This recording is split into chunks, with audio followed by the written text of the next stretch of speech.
knowing this, now let's look at how do people actually do it still out there. Unfortunately, this is the reality. Like a lot of this is what we notice a lot. And I'm not saying all of you, but majority of brands still do something like this. It comes time, it's crunch time, it's a tempo, you have a target, you don't have a lot of budget, and you have to move X unit off the shelf, go, and you just go, you shout the deal. You can't afford to be expensive, I get it.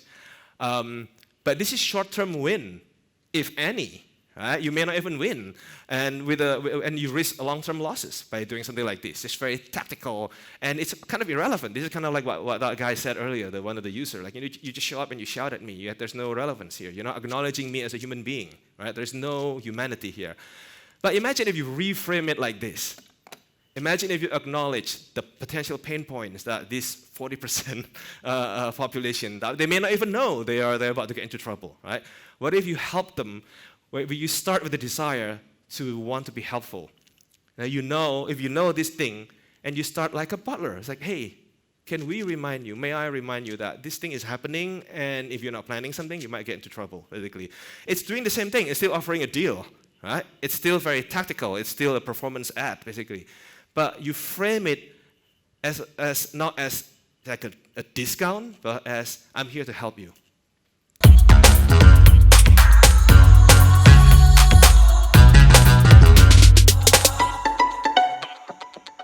Who am I competing with?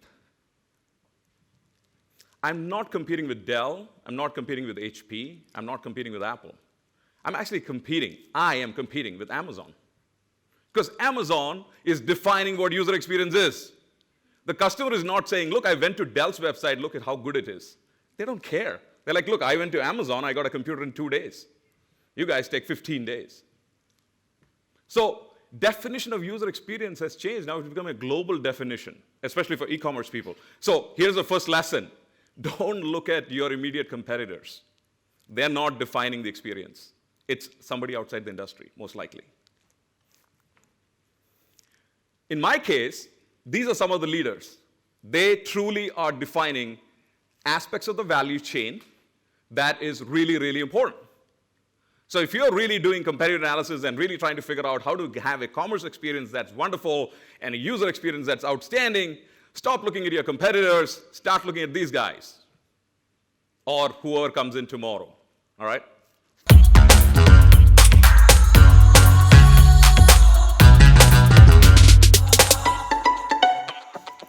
And let's just loop back, because you remember that some of the advice I got was to be super creative and just get a little weird, like have some dancing bacon maybe.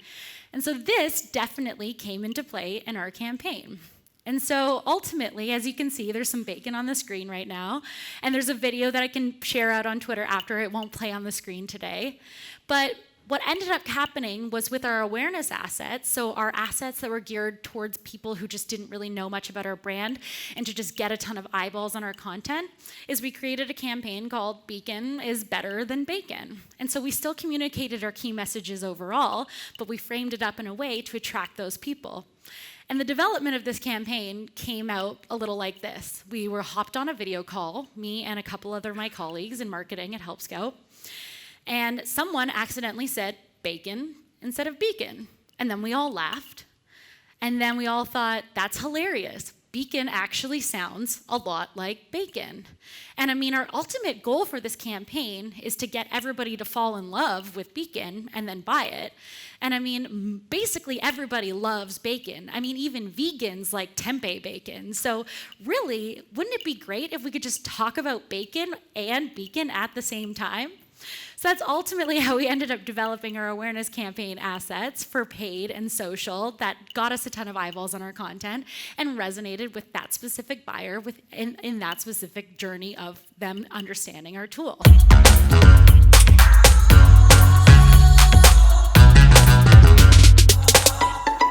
So the experience that we have now, the reality that we work on at Adobe, at Magento, and that all the other platforms are trying to do is they're trying to put more awareness of the customer journey in your hands. They want you to be able to meet the customer wherever he or she is.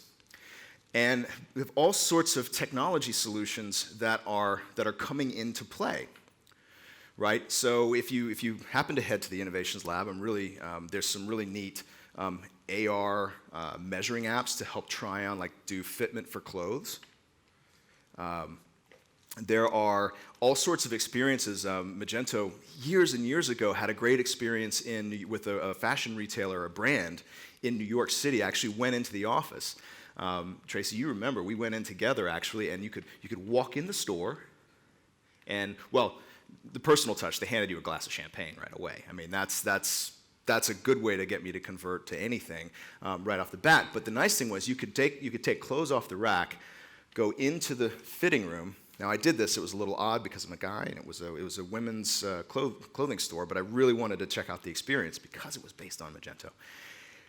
The mirror in the fitting room knew what I had in the fitting room because of RFID that was in there on the stuff, and it was really neat. If I was like, "Yep, that didn't fit," I simulated this whole trying on thing. They just didn't have a dress in my size. And I hit the button, tenant shows up with the next size available. That size is out. Guess what? The shop system knows, well, we're out of stock here. Store across town has it. Would you like to pick that up here, or we can ship it to your house? Like these kind of customer journeys. This is where and how and when our customers are supposed to experience us.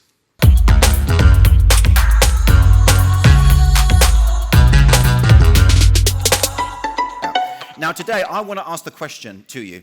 How do we get people to be so engaged with what you're doing that they are willing to sit through snow to be with you? You ever thought about that? I think these people are thoroughly engaged. And you see, engagement, what engagement really is, engagement is saying, I do to something. It's saying, I believe in this. I'm on board with this, I agree with this. In fact, my definition of engagement, it doesn't really matter, but my definition of the intention of engagement, I think, is more important. I think engagement is the intention to make the most of a relationship. The intention to make the most of a relationship. And I think this person here is endeavoring to make the most of a relationship. And we shouldn't be shy to want to make the most of a relationship, right? I mean, when I said Star Wars, all of you there really, really went for it. So I want to ask a question here. Do you like being engaged by things? Don't play with me. Do you like to be engaged? Oh, you're still messing with me. Do you like to be engaged by the brands that you like? Do you like engaging conversation with the friends that you enjoy? Do you like engaging music that makes you go, oh, this sex is on fire, and you just like love that song and you have to sing to it? Yes, you do. Do you like to be engaged by exciting presenters rather than not exciting presenters? Yes. Do you want to be engaged now? I'm so not feeling this. All right, well, normally what I would do at this point is throw my... Oh! There we go. All right, okay, let's do this. So, the trouble with engagement is everybody's minds are like this. You like that? That's good. Everybody's mind is like this. Everybody's mind is Times Square, right? Absolutely rammed full of messaging that's endeavoring to engage with them. So the first thing to learn about engagement is we've got to be able to cut through the noise and get somebody's attention. That is the critical first step. And actually, we often go, well, how does engagement work? But I want to tell you today, engagement works no differently to how every human relationship works. The way that we engage with things is precisely the same way that we engage with people. And the way that we engage with people is precisely the same way that we engage with things.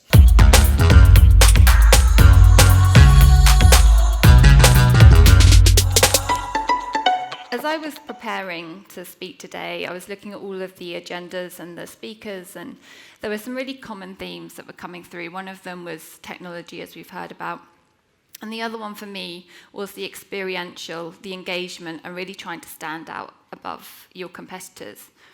So that's why I'm stood here in a dinosaur dress, because there are some amazing speakers here, and I want you to remember me.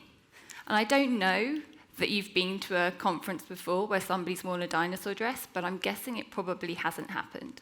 So As you go through the presentation, you need to find your dinosaur moment, and you need to make sure that your customers remember who you are.